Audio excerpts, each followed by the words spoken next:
Hi everyone, welcome to the Magic of Citrine with Gemology Jen. I'm Gemology Jen.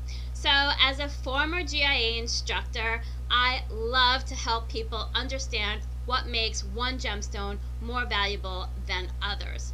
So for citrine, even though it is quite abundant and really affordable, I want to make sure that you are getting a nice quality and you're getting what you pay for. So let's start with citrine's quality factors, and at the end I'll let you know how much you should be paying. So let's start with color, because color is the most important of any colored gemstone. It is really why you buy a colored gemstone. So citrine ranges from yellow to reddish orange and even orangey red. And in nature, natural colored citrines are rare.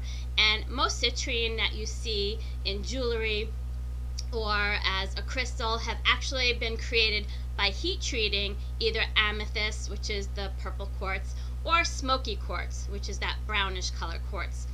And the finest citrine colors will be highly saturated, meaning that they're more vivid and bright. So they have that higher intensity of color, whether it's that yellow or reddish or orangey color.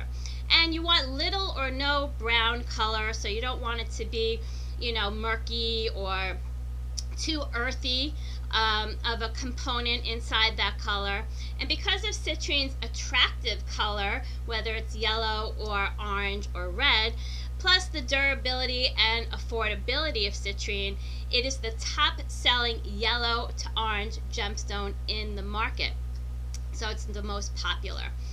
A saturated yellow to reddish orange color, free of that brownish modifier, is prized in citrine and will be the most valuable. So you want that nice saturated color, more red or orange. If it's yellow, you want it like a rich yellow, more saturated yellow. You don't want really pale color, because then it will look too colorless, and then what's the point, right? So in current times though, so recently, citrine's most popular shade is a little bit of an earthy hue, but you want that more reddish color in it. And it's a deep brownish that you see in Madeira citrine, and I'll show you examples of that. And this is a more reddish orange. So you can mix and match your citrines if you like, the different colors of it. But the most popular is something that's more saturated, something that has something that has more vivid of a color, whether it's the yellow, reddish, or orange. Next we have clarity. So citrine is a type 2 when it comes to clarity, meaning that it usually has some inclusions. And they're microscopic, so you won't really see them with your naked eye. So that's something you want to look for. You want to look for a gemstone that's eye clean, meaning that you don't see any inclusions.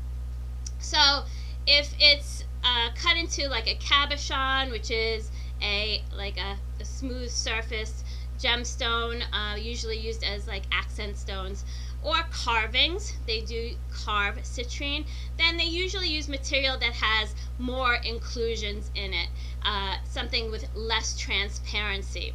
So you don't want to see any visible inclusions. You want something that is transparent and bright.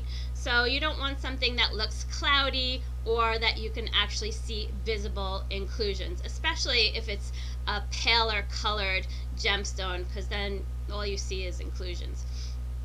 Next is cut. So citrine is available in a wide variety of fancy shapes, including custom cuts. So in recent years, many high-end jewelry designers and gem carvers are fashioning the warm yellow gem into unusual cuts for jewelry and carvings. And in the trade, many cutting styles are calibrated in standard millimeter sizes. So this way it's easier to use in birthstone jewelry, family style jewelry for the mass market. This way it keeps the cost down, and they don't have to specially cut something made for a particular mounting. It's standard for those mountings. So one factor to consider with many quartz crystals, so citrine is a quartz crystal, is that there can be something called color zoning, where you see a lot of color concentration, and then it will be colorless and it will be striped, or look like a zebra stripe or a chevron stripe. So the cutter wants to orient that crystal and cut it to produce the best color and clarity possible. So that's the cutter's job, to make it spectacularly beautiful and to keep the most weight. That leads me to carat weight. So large size citrine is not priced significantly more per carat than smaller sizes, so that makes it a good choice for bold jewelry designs. You can get a really big citrine and really not break the bank at all.